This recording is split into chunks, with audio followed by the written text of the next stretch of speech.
১৯ দিনের নির্বাচনী প্রচারে ৬২টি জনসভা। গাড়ি আর হেলিকপ্টারে ছুটে বেড়ানো এক নেতা, যার বক্তব্যে বারবার বদলে যাচ্ছে সুর। ত্রয়োদশ জাতীয় সংসদের নির্বাচনী মাঠে বাংলাদেশ জামাতে ইসলামীর আমির শফিকুর রহমান শুধু ভোট চাননি, তিনি চেষ্টা করেছেন দলকে নতুনভাবে রাজনৈতিক আলোচনার কেন্দ্রে আনতে।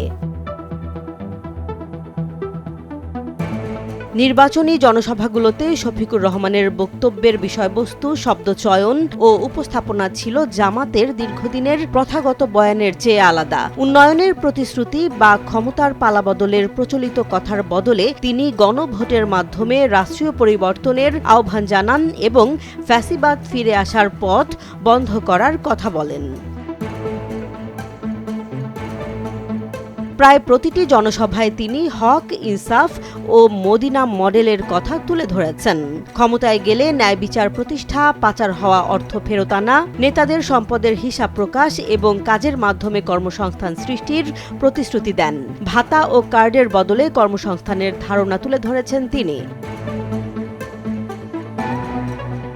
২২ জানুয়ারি প্রচার শুরু হওয়ার পর ৩০ জানুয়ারি একদিনেই ফেনী, নোয়াখালী, লাকসাম ও কুমিল্লার ৪টি বড় জনসভায় বক্তব্য দেন জামাতের আমির। এসব বক্তব্যে তার প্রধান রাজনৈতিক প্রতিপক্ষ হিসেবে বিএনপির বিরুদ্ধে স্পষ্ট বয়ান গড়ে ওঠে। চাঁদাবাজি ও দুর্নীতির প্রসঙ্গ সামনে এনে তিনি বিএনপিকে আক্রমণ করেন এবং ভোট ডাকাতি রোধে ভোট কেন্দ্র পাহারা দেওয়ার আহ্বান জানান। সিরাজগঞ্জের জনসভায় বিএনপিকে দুর্নীতিতে চ্যাম্পিয়ন বলার পর পাল্টা প্রতিক্রিয়া আসে বিএনপি নেতৃত্ব থেকে। নির্বাচনী মাঠে এ নিয়ে সরাসরি বাকবিতণ্ডাও দেখা যায়। রাজনৈতিক বিশ্লেষকদের মতে জামাত নিজেদের একটি অপরীক্ষিত বিকল্প হিসেবে তুলে ধরতে চাইছে।